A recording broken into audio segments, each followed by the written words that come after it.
జ్యోతిష శాస్త్రం ప్రకారం 2025వ సంవత్సరం ఫిబ్రవరి 10వ తేదీ సోమవారం రోజు తులారాశి వారు ఎటువంటి శుభ అశుభ ఫలితాలను పొందుతారో తెలుసుకోవాలంటే ఈ వీడియోని స్కిప్ చేయకుండా పూర్తిగా చూడండి. అలాగే తప్పకుండా మా ఛానల్ని సబ్స్క్రైబ్ చేసుకోండి. ఈ ఫిబ్రవరి 10వ తేదీ సోమవారం రోజు తులారాశి వారికి పూటకు అదృష్టం బాగా పెరుగుతోంది. ఉదయం కన్నా మధ్యాహ్నం, మధ్యాహ్నం కన్నా సాయంత్రం, సాయంత్రానికి మించి రాత్రి ఇలా పూటకు అనుకూలతలు పెరుగుతున్నాయి. ఇంటికి కావాల్సిన వస్తువులను, నిత్యావసరాలను కొనుగోలు చేస్తారు. వాస్తు సంబంధమైన పరిశీలనలు చేస్తారు. ఎదుటివారిని బాగా అంచనా వేయగలుగుతారు. తొందరపాటుతనానికి దూరంగా ఉంటారు. ఆర్థికపరమైన వెసులుబాటు కూడా లభిస్తుంది. విద్యార్థులకు కాలం అనుకూలంగా ఉంది. హాయిగా మీ పనులను మీరు చేసుకోవచ్చు. మొత్తం మీద తులారాశి వారికి ప్రశాంతంగా రోజు గడుస్తోంది. ఈ సోమవారం రోజు తులారాశి వారు వంకాయ రంగు దుస్తులను ధరించకండి. విష్ణు సహస్రనామ స్తోత్రాలను పారాయణం చేయండి. ఈ వారంలో జరిగే రవి యొక్క రాశి మార్పు తులారాశి వారికి అంత అనుకూలం కాదు అనే చెప్పాలి. ఈసారి రవి యొక్క సంచారం మీకు పూర్తిగా వ్యతిరేక ఫలితాలనే అందిస్తోంది. అందుకే ఏదైనా నిర్ణయం తీసుకునేటప్పుడు, ఒక అంశం గురించి ఆలోచన చేసేటప్పుడు 1కి 10 సార్లు ఆలోచించుకోవాలి. ఆలోచన లేకుండా ఏ పని చేయకూడదు. ఎంత ప్రశాంతంగా ఉండి ఆలోచిస్తే అంత శుభకరమైన ఫలితాలను పొందుతారు. లేకుంటే మాత్రం ఇబ్బందులు తప్పకపోవచ్చు. ఇంకా స్పష్టంగా చెప్పాలంటే అయిన వాళ్ళ యొక్క సలహాను కానీ, మిత్రుల యొక్క సలహాలను కానీ, శ్రేయోభిలాషుల యొక్క సూచనలను కానీ పాటించుకోవడం మంచిది. అందులోనూ మీ మేలును కోరుకునే వారి యొక్క సలహాలను మాత్రమే తీసుకోండి. ఈ రవి యొక్క రాశి మార్పు కారణంగా మానసికంగా మరియు శారీరకంగా శ్రమ పెరుగుతుంది. బాగా కష్టపడాల్సి వస్తుంది. ఏదైనా చిన్న పని చేయడానికి కూడా ఎక్కువ కష్టపడాల్సి వస్తుంది. ఆరోగ్యపరంగా జాగ్రత్తగా ఉండాలి. ఆర్థిక వ్యవహారాలను దగ్గరుండి చక్కబెట్టుకోవడం మంచిది. అయితే ఈ వారం యొక్క గోచారాన్ని గమనిస్తే మీరు పూర్తిగా శుభప్రదమైన ఫలితాలను పొందబోతున్నారు. పట్టిందల్లా బంగారమేనా అన్న విధంగా అన్ని విధాల అనుకూలమైన కాలం నడుస్తోంది.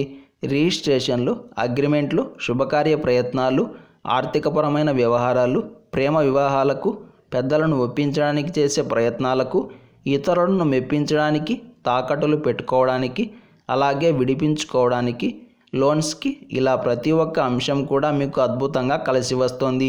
సానుకూలపరుచుకునే ప్రయత్నం చేయండి. ముఖ్యంగా ఆర్థికపరమైన అంశాలకు ఈ వారం చాలా యోగదాయకంగా ఉంది. ఆధ్యాత్మిక చింతన కలిగి ఉంటారు. చక్కటి గౌరవ మర్యాదలు లభిస్తాయి.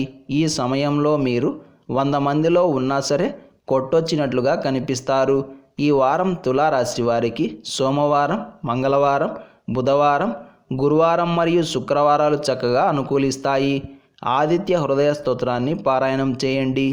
ఈ రోజున ఉన్నటువంటి దివ్యమైన తిథి త్రయోదశి. నక్షత్రం పునర్వసు నక్షత్రం. రాహుకాలం ఉదయం 7:30 నుండి 9 గంటల వరకు. యమగండం ఉదయం 10:30 నుండి 12 గంటల వరకు. దుర్ముహూర్తం సాయంత్రం 4:40 నుండి 5:11 వరకు. శుభ సమయాలు ఉదయం 9:10 నుండి 9:35 వరకు. తిరిగి సాయంత్రం 4:05 నుండి 4:40 వరకు. ఈ రోజు యొక్క పంచాంగం ప్రకారం రోజువారీ సాధారణ కార్యక్రమాలకు మాత్రమే కాలం అనుకూలంగా ఉంది. ఈ రోజంతా శుభప్రదంగా సాగడానికి, చేసే పనులు విజయవంతంగా పూర్తి కావడానికి ఈ సోమవారం మీరు అన్నదాన కేంద్రానికి వెళ్ళి మీ యథాశక్తిగా బియ్యం దానం చేయండి, లేదా డబ్బులైనా ఇవ్వచ్చు. ఇలా చేసి మీ పనులను కొనసాగిస్తే తప్పకుండా శుభమే కలుగుతుంది. ఈరోజు, రేపు మరియు ఎల్లుండి ఈ 3 మనకు చాలా ముఖ్యమైనవి. జ్యోతిష శాస్త్రం ప్రకారం మాఘమాసం వచ్చినప్పుడు మకర రాశిలో సూర్యుడు ఉన్నట్లయితే ఆ రోజుల్లో తప్పకుండా స్నానం ఆచరించాలి.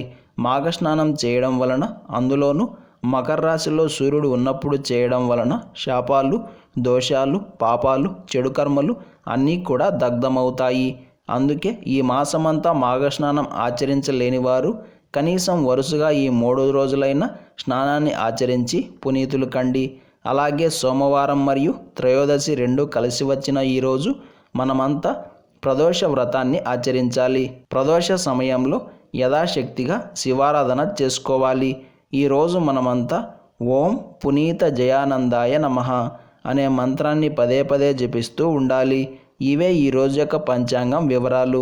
ఇలాంటి సమాచారం ప్రతిరోజు మీకు వీడియో రూపంలో అందాలంటే వెంటనే మా ఛానల్ని సబ్స్క్రైబ్ చేయండి.